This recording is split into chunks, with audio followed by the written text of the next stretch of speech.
Undisputed. Lil Wayne was here on the show yesterday. Always so good to have him with us. And Skip, I think you've got a thought you want to share? I do. Allow me to thank my friend and our friend, Lil Wayne, for getting up early to be on our show yesterday between concerts here in Southern California on Wednesday night and then last night at the Forum. But more important, number two, I want to thank Wayne for helping my best friend from childhood, his son at 22, who has been battling cancer. His name is Sam Humphreys. Wayne went out of his way to pep talk Sam during his chemo, had him out to the Forum, to the concert last night, gave him VIP treatment and shouted him out during the concert, and Sam got a standing ovation from the sold-out crowd. Wow. Thank you, Wayne. You're an all-time great artist, obviously, but Wayne is a good man. He is. He really is, Skip. He really is. Wow. Hopefully, what's Sam Humphreys. Hopefully Sam has a speedy recovery. I'm going to be thinking about Sam. That was really powerful. Lil Wayne, thank you so much for doing that. We're going to move on. The Dolphins game last night was O'Neill's, who stood by his criticism of team owner Stephen Ross after the game. Earlier this week on Twitter, Stills accused Ross of a double standard for both supporting President Trump while also fighting for racial equality. And last night added, quote, someone has to have enough courage to let him know he can't play both sides of this. For his part, Dolphins' new head coach Flores understood and respected Stills' opinion, but wished the receiver talk to Ross directly first, saying, quote, that is something we have to do more of, more communication, more conversation if we want to make change. Shannon, do you like how Kenny handled this? I do. Kenny Stills is real.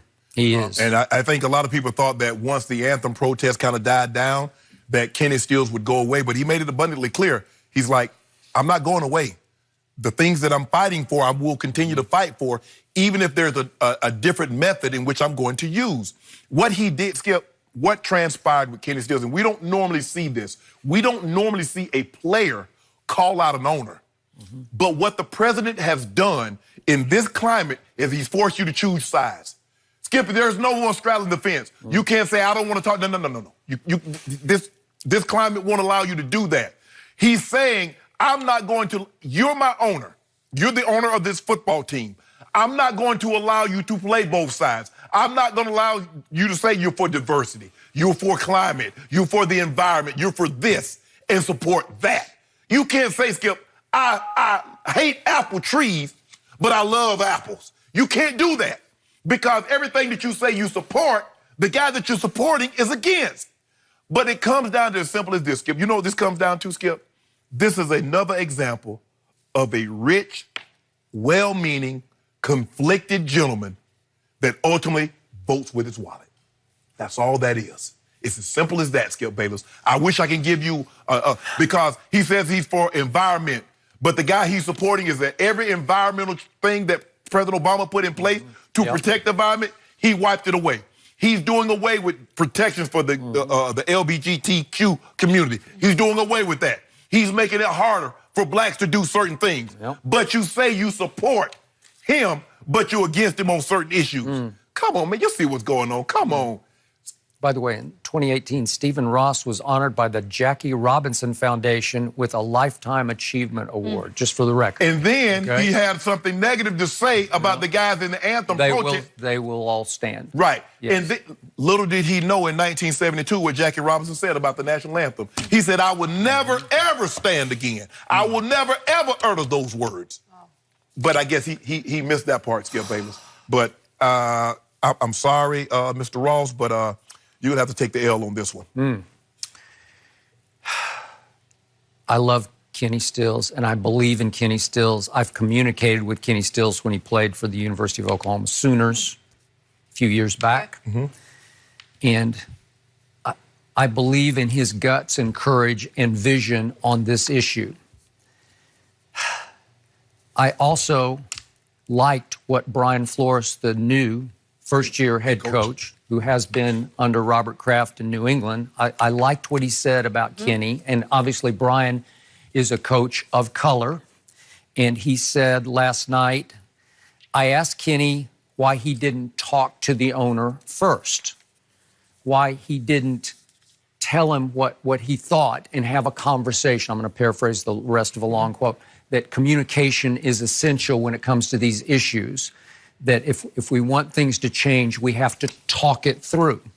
That was my only issue with Kenny, is that he went straight, and he talked about it last night, and he said, maybe I did it wrong by going straight to social media, because when you go to social media, you make it in part more about you than about it. Like, look what I'm going to do. Right. And he is a member of a football team, and I have no issue with the cause that he's standing up for and fighting against in this case, but he is a member of a football team that values its unity, and now he's turning the locker room, or helping turn the locker room, against that owner. And maybe that should happen.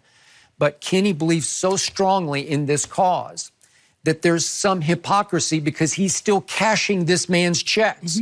If you really believe it with all your heart and soul, then you should either quit and go do another job, or demand that you be traded or cut and face the risk of nobody else picking you up or trading for you. Is that fair to say? That's how strongly I believe Kenny believes in this. Well, but here's the thing.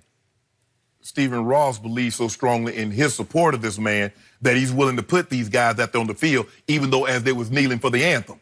So should he not say, you know what, you're done? Skip, to give him credit though, Skip, because what we found out through some digging is that a lot of these owners have shown support.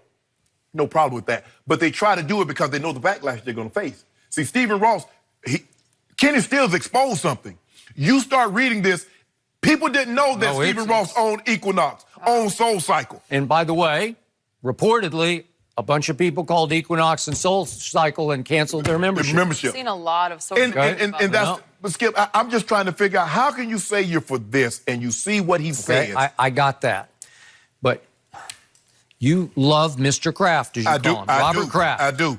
He's in the same boat with Stephen Ross. Yes. He keeps saying, hey, I've been Donald's friend for 30 or 40 years. Right. Stephen Ross went to 40 years. Yes. So at one point, they're just friends because this guy Trump is a big businessman in New York City, an entrepreneur, and I kind of like this guy. Right. That has nothing to do with his political or social stances or viewpoints, right? Then he becomes president of the United States. So I ask you this question. Yes. At what point do you end a friendship over your longtime friend's political or social stance? You see what I mean? Is that a deal breaker? Is that a bridge burner in a friendship that's spanned 40 years? Skip, I had a conversation with a guy. He said, I remember 50 years ago, if you got married, you wanted someone in the same race. And then, as it started to move forward, you say you want someone in the same religion. Now it's come down to where we are now. You want someone in the same political party. That seems to be the deal breaker. But for me, Skip Bayless, I refuse to be friends with someone if I can't. I just can't. Remember, your friendship predates what you find out about. Yeah, but once I find out, see, what I don't know can't hurt me. What I find out will hurt our friendship. Okay. That's the way I look at it, Skip Bayless. I just can't. For me, Skip Bayless, and some people, because anything that this administration puts in effect, it can affect Stephen Ross. Everybody doesn't have the luxury of just voting one way. Well, he did this, so I'm voting with that. Or he did that, I'm voting for this. Some people, and I'm glad there have been a lot of people that, you know what, said, you know what? Now, I could vote, and this is for my best financial means. But for the greater good of the country, when will people set aside money and says, for the greater good of this country moving forward, this is what needs to transpire? Because right now, we're like, yeah, I know he's a racist, but the economy is doing good. Yeah, I know he's taking rights away from, but the economy is doing great. I'm making a lot of money. Come on. Does money mean that much to people, Skip? Okay, but you still seem to support Robert Kraft, and he continues to say, Donald's my friend, right? But for me, do I look at Mr. Kraft a little differently before that, I found out he was flying on Air Force One with President Trump and all that? Yes, I do, Skip. But for me, I'm conflicted, and I am, Skip. And I was thinking about that on the way when we finally came to the conclusion that we're going to talk about this. I'm like, man, Mr. Kraft has been so good to me. He's always goes out of his way to speak, and he watches the show and says, we're doing a great job. But damn, the man he supports, think less of people of me and people of color. Mm-hmm. Yeah, you're right, Skip. I really never gave it the thought that it probably deserved. But you're forcing me to have to make a decision about a man that I've had respect for, and he's been great. Not good, he's been great. Agreed. I got it. I'm with you. But in the biggest picture, we're talking about deal-breaking issues at hand here. Yes. And by the way, to me, among NFL owners, Robert Kraft, Stephen Ross have been two of the more open-minded, sort of quote-unquote liberal thinking owners. Those two, right? You see Mr. Kraft, he goes and he stands beside Meek Mill as he's fighting for social justice. There you go. He stands beside him and says, this man has been wrong, he's been railroaded, he deserves a fair trial, he needs to be free. But to your point, he supports a guy that's... Okay, but what do you say? Bottom line, these are two big businessmen. Yeah. And in the end, that's what's going to prevail. Yeah. Oh, yeah. Okay. At the end of the day, money win them. Yeah. Okay. Got it. Is that where Flores, what he said makes sense, where the communication part doesn't mean your friendship has to end with Kraft? Could this open up a different dialogue? Yeah, I would like to have a conversation with him and honestly say, you know how the president feel about people I would like to hear about that. I would like to see that happen. Because I like, Mr. Kraft, I have profound respect for you. But you know how President Trump feels about minorities. You know the things that he said. You know that's not a tinge. You know, people like to use the term tinge with race. Come on, man. That's just out and out. Stephen Ross says that he has actually argued this issue with Donald Trump. And? So, well, I don't know. But he says they have had discussions about this. Okay? Yeah. I'm gonna have, I honestly, Skip, I'm gonna have a conversation with Mr. Kraft. Okay, good. Okay. Because I have so much respect for him. But yeah, this is now President Trump is who he is. That's him. But I can't. It's going to be hard for me to support someone that supports that. Okay.